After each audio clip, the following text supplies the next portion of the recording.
In Washington, D.C., President Biden is trying to gain support for his $1.9 trillion coronavirus relief package. This morning, Democratic leaders introduced budget resolutions in the House and the Senate.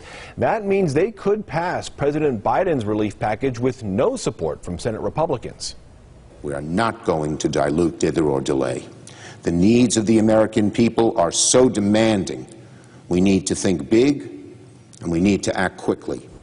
In an effort to negotiate with Republicans, though, last night the president spent 2 hours talking to a group of GOP senators. Both proposals from the Democrats and the Republicans include $160 billion for vaccinations and testing. However, the White House wants $400 a week through September in unemployment insurance. Republicans want $300 a week through June.